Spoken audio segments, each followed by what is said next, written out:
নমস্কার। আমি আজকে যে বইটি নিয়ে কথা বলবো অরুন্ধতী রায়ের 'the god of small thing' উপন্যাসটি নিয়ে। এই বইটি আমি আমার ১০০ দিন বুক রিডিং চ্যালেঞ্জের মধ্যেই পড়েছি। প্রথমবার পড়া। তো এই বইটি প্রথম প্রকাশিত হয় ১৯৯৭ সালে এবং ওই বছরেই বইটি বুকার পুরস্কার অর্জন করে। তারপরে পরবর্তীতে বিশ্বের মানে ৪০টিরও বেশি ভাষায় বইটি অনুবাদিত হয়েছে। আর মানে বর্তমানেও কিন্তু আধুনিক ভারতীয় সাহিত্যের অন্যতম গুরুত্বপূর্ণ বই হিসেবে বইটি বিবেচিত হয়। এবার আমি সত্যি কথা বলতে বইটি পড়ার পরেই বইটি নিয়ে কথা বলাটা আমার জন্য একটু কঠিন ছিল। কঠিন ছিল এই কারণে নয় যে বইটি বুঝতে সমস্যা হয়েছে, যদিও পড়তে প্রথম দিকে সমস্যা হচ্ছিল। কিন্তু শেষ করার পর আসলে কোন একটা নির্দিষ্ট জিনিস নিয়ে বলবো বা কী বলবো এটা নিয়ে একটু ভাবতে হচ্ছিল, বা এই বই থেকে আমি বেরোতে পারছিলাম না। কিন্তু শেষ পর্যন্ত যেহেতু বইটি আমি পড়েছি, বইটি নিয়ে আমার মনে হয়েছে যে আমার যে অনুভূতি বা যাই হোক এগুলো একটু বলি। ঘটনাটা যেটা হচ্ছে যে বইটি পড়ার শেষ করার পরে এত মিশ্র অনুভূতি হচ্ছিল, এত রকমের, শুধু একটা দু রকম বা তিন রকম এরকম নয়, অদ্ভুত, নিজেকে বুঝতে পারছিলাম না যে কী ধরনের কী চলছে কান্না পাচ্ছে, তারপরে শান্তি পাচ্ছে, তারপরে হচ্ছে অস্থির লাগছে, তারপরে হচ্ছে অস্বস্তি লাগছে, তারপরে হচ্ছে সব কিছু যেন এলোমেলো লাগছে। তো জিনিসটা হচ্ছে যে এরকম একটা পরিস্থিতি।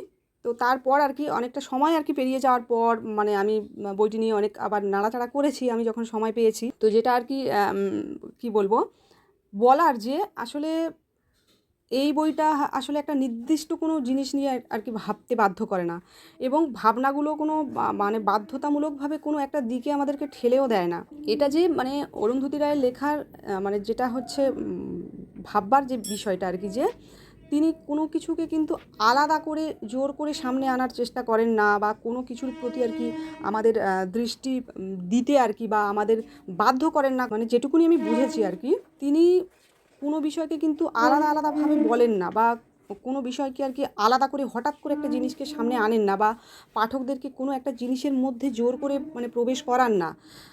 আবার এটাও বলবো যে সেই জিনিসটা নিয়ে জোর করেও ভাবতে বাধ্য করেন না। তিনি এত ধীরে ধীরে জিনিসগুলোকে সামনে আনেন যে আমরা যখন ওই জিনিসটা নিয়ে ভাবছি, বা আমরা তখন নিজেরাই জানি না যে কখন থেকে ভাবতে শুরু করেছি, বা এরকম একটা ব্যাপার যে তো এখানে যেটা বলার যে কোথাও মনে হয় না যে তিনি আমাকে কোনো কিছু শেখাতে চাইছেন। হ্যাঁ, যা কিছু আমার হচ্ছে ভেতরে, এবং আমি এটা আমার ওই বইটি পড়তে বলেছিলাম যে এনার লেখায় যেটুকুনি আমি বুঝি যে বুঝতে শুরু করেছি সামান্য যেটুকুনি, যে এনার লেখাতে মাথা কাজ করে, হৃদয় কাজ করে, মন কাজ করে। সেই জায়গা থেকে আমরা ভাবি তো যে ব্যাপারগুলো এখানে চলে আসে খুব স্বাভাবিকভাবে আসে, ভালোবাসা, তারপরে পরিবারের সাথে সম্পর্ক, ভাই বোনের সম্পর্ক, তারপরে হচ্ছে সন্তানের সঙ্গে মায়ের সম্পর্ক, তারপরে হচ্ছে সমাজের যে সমস্ত অলিখিত যে সমস্ত নিয়মগুলো, পুরুষ নারীর যে কি বলবো, যে ব্যাপার যে পার্থক্য, তারপরে হচ্ছে শ্রেণী বৈষম্য, কি বলবো, তারপরে ক্ষমতা, যা কিছু আসে এতটাই ধীরে ধীরে আসে। এবং সেই জিনিসগুলো কিন্তু আমরা যখন বইটি পড়ি তখন জিনিসগুলো এরকম মনে হয় না যে এই জিনিসগুলো এত গভীর, কিন্তু যখন উপন্যাসটি শেষ করি তখন আমাদের মনে হয় যে এই জিনিসগুলো কতটা গভীর, কিন্তু যখন আমরা পড়ছি তখন এত এরকম ভারী তখন মনে হয় না। যাই হোক, তো এইটা আবার যে এই জিনিসগুলো কিন্তু কোনো কিছু আলাদা করে আসে না, সব কিছু মিলিয়ে মিশিয়ে আসে। হ্যাঁ, সব কিছু একসাথে চলতে থাকে।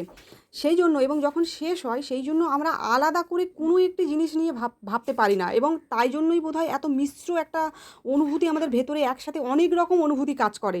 এবং ঠিক কোনটার জন্য যে আমরা কষ্ট পাচ্ছি, আমাদের ভেতরে যে যন্ত্রণাটা ঠিক কোনো একটার জন্যই হচ্ছে, সেটাও আমরা না আমার হয়েছে এটা, যে আমি ঠিক বুঝতে পারছি না কোনটার জন্য কি হচ্ছে। এটা শেষ করার পরে কীরকম একটা মনে হয়, এটা বলে বোঝানো সম্ভব নয়। যাই হোক, সত্যি কথা বলতে কি এই বইটি আসলে আমাদের উপন্যাসটি কোনো উত্তর দেওয়ার থেকে অনেকগুলো প্রশ্ন দিয়ে যায়। হ্যাঁ, আর সেইগুলো নিয়েই আমরা ভাবি ভাবতে বাধ্য হই। তো বইটি পড়া শেষ হয়ে যাবে, কিন্তু বইটি আমাদেরকে ছেড়ে যাবে না খুব সহজে। যদি এরকম হয়ে থাকেন কিছু পাঠক আছেন যে উপন্যাস পড়তে চান, সেখানে গল্পের পাশাপাশি মানুষ, তারপরে মানুষের সম্পর্ক, সমাজ, ভালোবাসা, বৈষম্য, সব কিছু আর কি খুব স্বাভাবিকভাবে একে অপরের সাথে মিলেমিশে রয়েছে, এই রকম ব্যাপারগুলো যাদের ভালো লাগে তাহলে এই বইটি আর কি ভীষণই আর কি উপযুক্ত। আর আমি বলবো যে এই বইটি হচ্ছে the god of small thing, সেই মানে বিরল আর কি বইগুলির একটি, যেটা আর কি কী বলবো, প্রত্যেক পাঠককে মানে একই উপন্যাস বিভিন্ন পাঠক পড়বে, কিন্তু বিভিন্ন জনের অনুভূতি বিভিন্ন রকম হবে। তো তো এই বইটি বইটি পড়া মানে শুধু একটি উপন্যাস পড়া নয়, এটা একটা মানে অভিজ্ঞতা আর কি, অনুভূতির গল্প।